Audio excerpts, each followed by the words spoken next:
بس میرے بندے نے جو مجھ سے مانگا میں نے اسے دے دیا.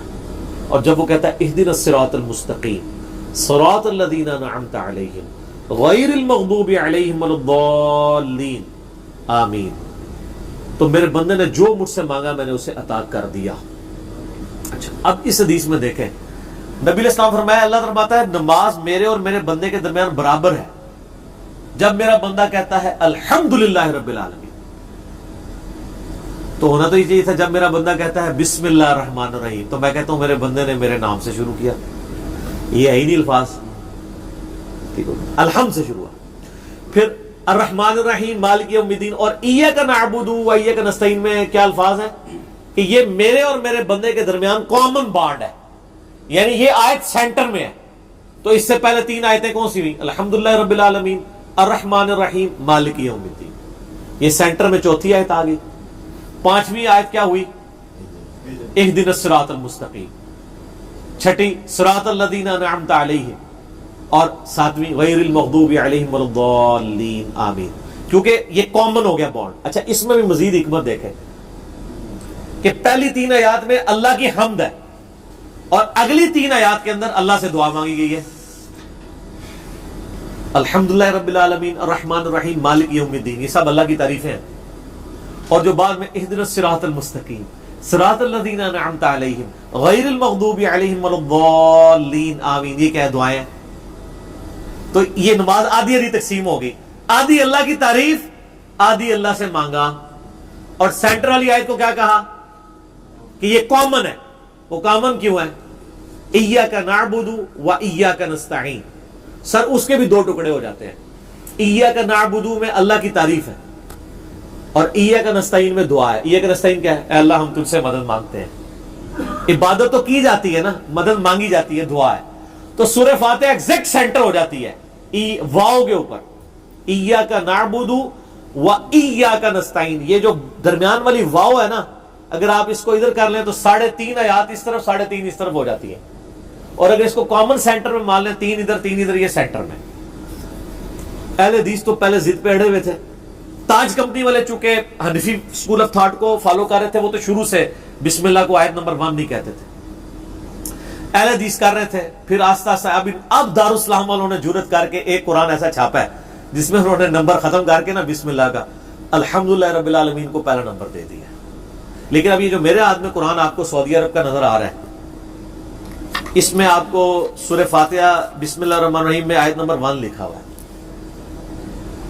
ایران کا بھی آپ قرآن دیکھیں گے آیت نمبر 1 لکھا ہوا.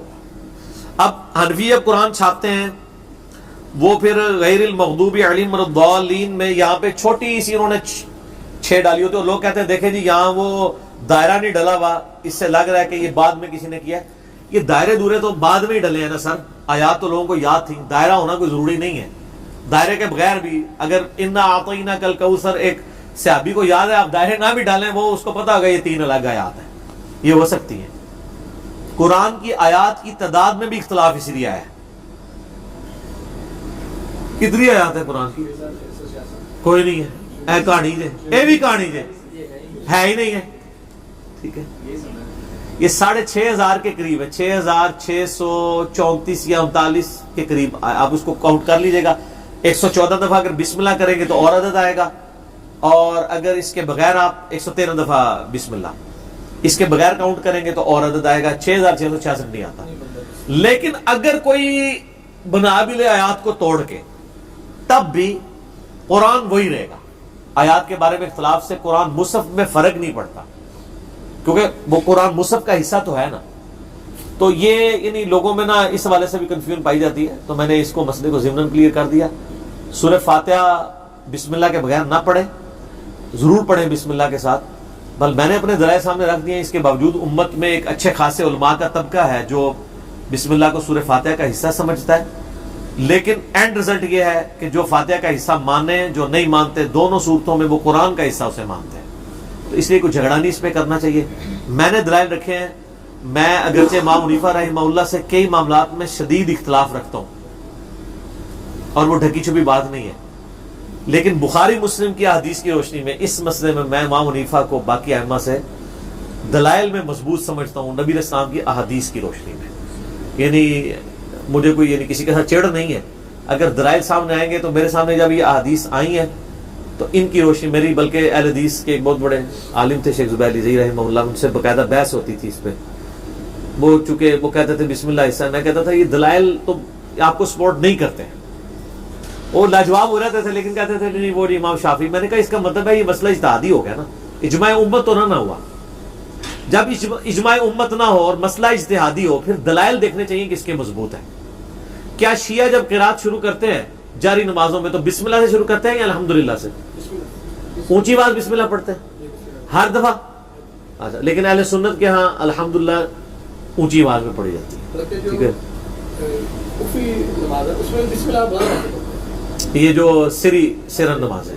ٹھیک ہے، تو یہ نہیں مجھے پتا ہے شیعہ کے قرآن میں میں نے پہلے بتایا کہ وہ بسم اللہ کو اس طریقے سے لے کے چلتے ہیں، لیکن اختلاف کوئی نہیں ہے اس لیے کہ مصحف کا حصہ دونوں مانتے ہیں.